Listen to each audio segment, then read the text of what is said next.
హైవ్యూస్ చిలక గోరింకలాగా కలిసిమెలిసి ఉండండి అంటారు.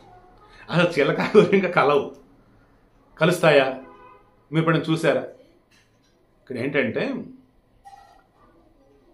చిలుక తన పెనిమిటి లేదా తన భాగస్వామి ఆడచిలుక మగ చిలుక రెండు కూడా జంట అయ్యాయి.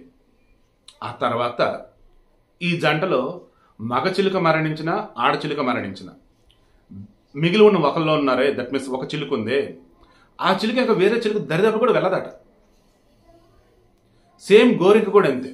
గోరింక తన లైఫ్ పార్ట్నర్ ఎవరైతే ఉన్నారో ఆ లైఫ్ పార్ట్నర్తో లైఫ్ పార్ట్నర్ వన్స్ తన లైఫ్ పార్ట్నర్ మరణించారు. పక్షులు కదా, నాకు మనుషుల భాష వచ్చేస్తుంది. సో మరణించింది. మగ గోరింక మరణించిన ఆడ గోరింక మరణించిన ఇద్దరిలో మళ్ళీ ఒకరు ఉంటారు కదా, వైఫ్ అండ్ హస్బెండ్లో, ఆ గోరింక మరల వేరే గోరింక దగ్గర కూడా వెళ్ళదట. అంటే ఇక్కడ ఏంటంటే జీవితాంతం మీరిద్దరే అన్నట్టుగా బతకండి. ఒకవేళ అనుకోకుండా ఒకళ్ళు మరణించినా వారి జ్ఞాపకాలతో బతకండి. పక్క చూపులుగా చూడొద్దు, బ్రతికున్నప్పుడు కానీ చనిపోయినప్పుడు కానీ. మీ లైఫ్ పార్ట్నర్ బ్రతికున్నప్పుడు కానీ చనిపోయినప్పుడు కానీ మీరు పక్క చూపులుగా చూడొద్దు. మీరిద్దరు కలిసిమెలిసి సంతోషంగా బ్రతకండి. ఒకవేళ అనుకోకుండా ఎవరన్నా మరణించినా వారి జ్ఞాపకాలతో బతుకుతూ మీ పిల్లల్ని బాగా చూసుకోండి. పెద్దలు దీవించే అర్థం ఇది.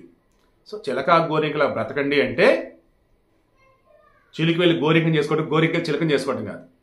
చిలుక లైఫ్ స్టైల్, గోరింక లైఫ్ స్టైల్ ఎలాగైతే ఉందో వాటిని మీరు ఫాలో అవ్వండి, గొప్పగా బతకండి అని. సో పెద్దలు దీవించే దీవెనను వెనుకున్నటువంటి గొప్ప అర్థం ఇది.